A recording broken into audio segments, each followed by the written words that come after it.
Hey kids! Captain Bummer here. You know, when I was a kid, I sometimes wondered, what's the point of it all? We're born, we live for a short while, and then we die. End of story. But then, as an adult, I understood it.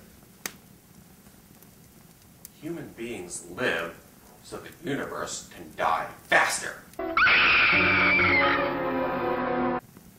Did you ever notice that if you don't clean your room, it gets messier and messier?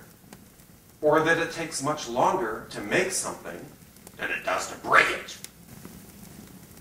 Or that you often must work harder to remember something than to forget it? These are all examples of a thing called entropy. And it's the most important process in the universe. Why? Because it happens to everything, everywhere. It drives evolution. It is the reason that you and I exist. A general way of thinking about entropy is the tendency for anything to eventually fall apart, unless it takes from something else. For example, you keep yourself from falling apart by taking in specific chemicals from your surroundings. If you don't breathe, drink, and eat to get energy and materials, you quickly die and start to decompose. Entropy is also a measure. Something that is very sturdy, well organized, or adoptable, like a building, smartphone, or person, is considered to have low entropy. The thing is that the creation and maintenance of low entropy things increases the overall entropy of the system that they are a part of. It is by using energy and materials that life, and human beings in particular, increase the entropy of our planet, our solar system, and our universe.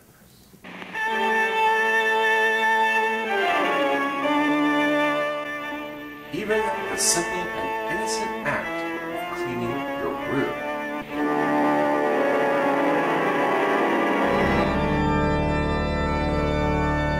This is the hamper. This is the smelly sock you threw into the hamper. This is the muscle that threw the sock.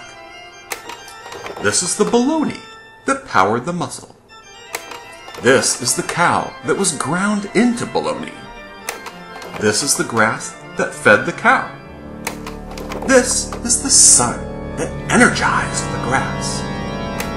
And this is the Big Bang that formed the hydrogen that collected into the dust cloud, that collapsed into the sun, that fused to create the high-energy photon, that split into low-energy photons, that energized the grass, that fed the cow, that was processed into bologna, that was digested for protein, that was metabolized into creatine, that supplied the ATP, that powered the muscle, that threw the smelly sock into the hamper. Each one of these steps, and several in between, used energy that can never be used again. If you add it all up from Big Bang to smelly sock, that's a lot of entropy. And while you only played a small part in the end, cleaning your room used energy that might otherwise have lasted for millions of years. But any life form can use energy that it is adapted to. Human beings are extra special because we can build new things like combustion engines, batteries, and power plants that use energy that we were not adapted to. People don't just nudge entropy along. We accelerate it at an ever-increasing pace. It is as plain as the nose on your face. We exist to help entropy. Sounds like a lot of supernatural baloney to me. Supernatural, perhaps. Baloney, perhaps not. That isn't a bummer. Entropy is nature's most fundamental process. What could be more natural and noble than helping the universe do its thing more efficiently? No, the bummer is we don't do our job anywhere near our true potential. Our planet has a puny amount of energy compared to the rest of the universe, and we're doing almost nothing to expand our use of energy beyond it. We need to focus our use of energy and materials, or we'll run out of energy and know-how to even leave this planet, and that would be total entropy fail. Humanity would have existed for no reason whatsoever. In order to focus our use of energy and get us back on track, I've created Captain Bummer's Unscientific Scale of Entropy, or Use. Use is a scale of 1 to 10 of how you would use entropy from eating one bologna sandwich.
So you see, kids, the more useful you are, the faster the universe becomes useless.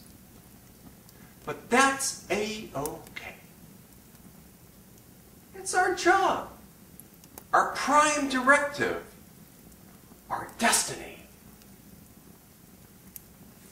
But every second we are stuck on this planet, we are in danger of extinction. From nuclear holocaust, giant asteroid, or just plain running out of energy. If we are extinct, then we can't help entropy.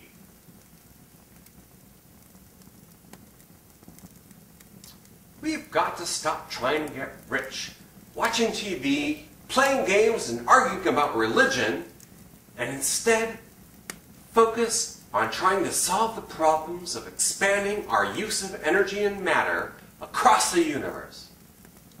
Only then can we realize our true potential as ultimate agents of entropy.